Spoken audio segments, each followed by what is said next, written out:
What's going on, people? It's your boy TBG, and this is another episode of Throwback Thoughts. This time we're doing COD Ghost. Honestly, this game got an insanely bad rap, alright? And it's for good reason. I will not say it was for bad reason. This game got a bad rap, and it was largely due to the way the game launched. Now, when it comes to balance, I actually believe this was one of the most balanced Call of Duty games ever released. In terms of weapons, every weapon in the game was usable. The gunfights, I mean, if you shot someone, they died. The connections weren't that bad. Ultimately, it all falls down to the wow factor, or the fun factor, like I like to call it. And I think it's because when people get used to an Infinity Ward game, especially the Modern Warfare games, you're used to balls-to-the-wall action.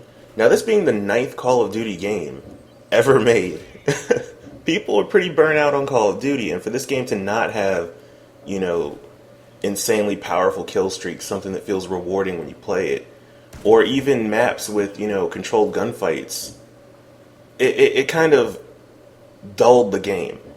Now, I'm not saying that it launched horribly, but this is one of the few maps that the game launched with that felt action-packed. It was small, everything was condensed, and you could have gunfights anywhere on the map. You didn't have to run too far from your spawn to actually have a gunfight with somebody. Most of the other maps that launched with this game were very, very forgettable because they were large. And with the spawn system being a little bit wonky on release, you could spawn, not find someone to kill, then when you finally fight, finally die, you can spawn and there's someone right behind you. I mean, that was one of the frustrating things with this game.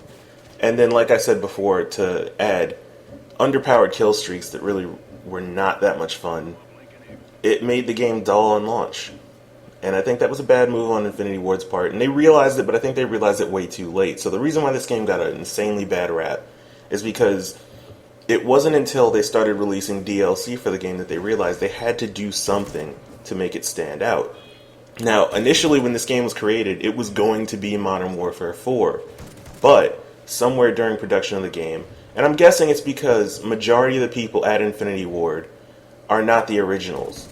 And more so than anything, these are not the people that created the Modern Warfare games. Vince and Zampella and West, these guys are not there anymore.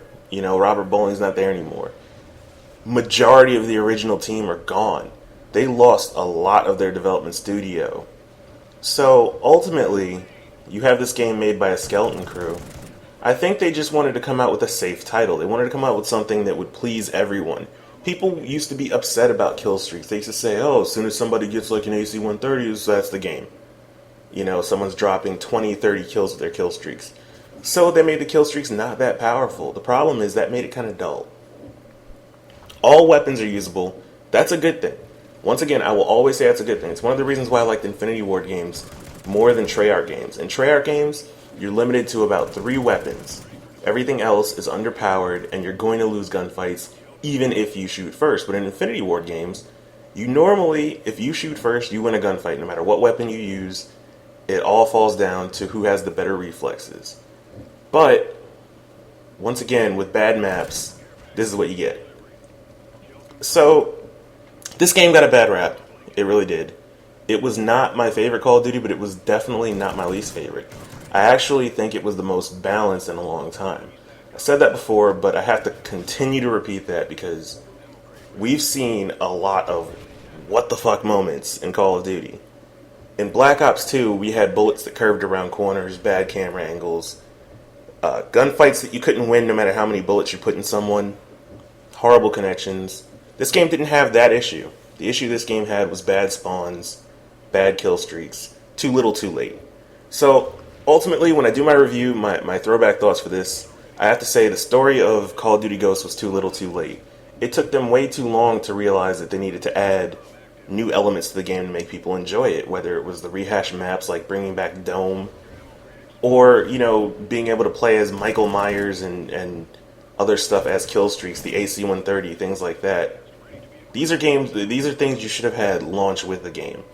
And when they marketed this game, they marketed it with the idea that there's, dynamic map events that dictate the way the game goes. And we initially thought it would be like Battlefield, where the environments are destructible and it completely affects the gameplay. But ultimately, outside of a map like Strike Zone, that wasn't the case, at least when the game launched.